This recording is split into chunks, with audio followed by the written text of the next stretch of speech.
Assalamualaikum warahmatullahi wabarakatuh. Jumpa lagi bersama sahabat-sahabat Matan TV dimanapun berada. Kita sering mengira negara maju seperti Amerika Serikat sudah selesai dengan urusan toleransi. Kita membayangkan mereka sudah berada di puncak peradaban. Tapi kenyataannya mereka justru yang paling vokal mengendorse kebencian. Hanya dalam 3 pekan terakhir menuju Juni 2026 ini, kita dikejutkan oleh 2 peristiwa kelam. Pada 12 Mei 2026, terjadi upaya pembakaran Al-Quran di dekat sebuah masjid di Dearborn, Michigan. 6 hari kemudian, 18 Mei 2026, terjadi penembakan di Islamic Center of San Diego yang menewaskan 3 saudara kita. Bagaimana bisa ini terjadi di negara adidaya? Jika kita bedah masalahnya, ini bukan sekedar kriminal biasa. Ini adalah buah dari pohon yang akarnya dipupuk oleh kebangkitan konservatisme kanan. Sejak tragedi 9/11, ada narasi sistematis yang membingkai Muslim sebagai kelompok yang identik dengan kekerasan, tidak beradab, dan anti-Amerika.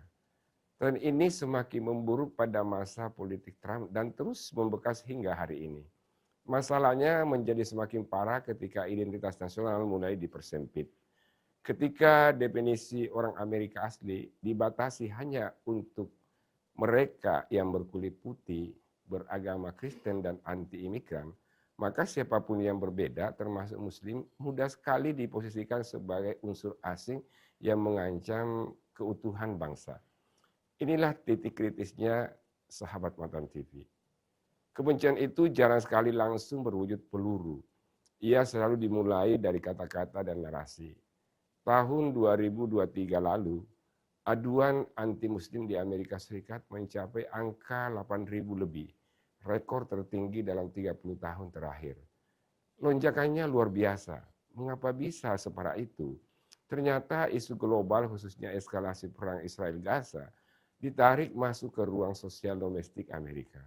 Ditambah lagi retorika para elit politik seolah memberikan izin resmi pada stigma tersebut. Dari sinilah kita belajar bahwa wacana kebencian yang dibiarkan perlahan-lahan akan menormalisasi hubungan. Percobaan pembakaran kitab suci di Dearborn dan penembakan di San Diego berada dalam satu spektrum yang sama. Yang satu adalah penyerangan simbolik, yang lainnya adalah penyerangan fisik. Keduanya lahir dari rahim konservatisme yang bersekutu dengan nasionalisme eksklusif dan ketakutan populis. Lalu apa urusannya dengan kita di Indonesia? Demokrasi dan konstitusi yang kuat tidak akan bisa melindungi kelompok minoritas jika ujaran kebencian dibiarkan menjadi bahasa publik yang biasa. Ada beberapa catatan penting yang harus kita petik dari peristiwa ini. Pertama, jangan menunggu kekerasan besar terjadi untuk sadar. Penghinaan simbolik seringkali hanya menjadi tahap awal menuju serangan fisik yang lebih ekstrim. Kedua, waspadalah pada jebakan politik identitas. Logika yang membelah masyarakat menjadi warga asli versus unsur asing adalah racun. Di Amerika korbannya mungkin Muslim, tapi di Indonesia logika kotor yang sama bisa dipakai untuk menyerang saudara kita yang Kristen, Ahmadiyah, Syiah, etnis tertentu, atau kelompok minoritas lainnya.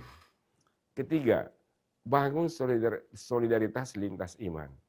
Di Amerika, perlawanan terhadap Islamofobia juga disuarakan dengan lantang oleh warga non-Muslim. Keempat, hentikan generalisasi. Media dan tokoh publik harus berhenti menyederhanakan satu kelompok agama sebagai ancaman kolektif. Itu adalah bahan baku utama terjadinya diskriminasi. Sahabat Matan TV, jangan pernah membiarkan satu identitas agama apapun dijadikan instrumen mobilisasi politik kebencian. Hari ini kita melihat api itu membakar jauh di Amerika. Mari kita jaga bersama, jangan sampai percikannya menyala di halaman rumah kita sendiri. Demikian, semoga bermanfaat bagi kita semua, terutama kepada masyarakat. Wassalamualaikum warahmatullahi wabarakatuh.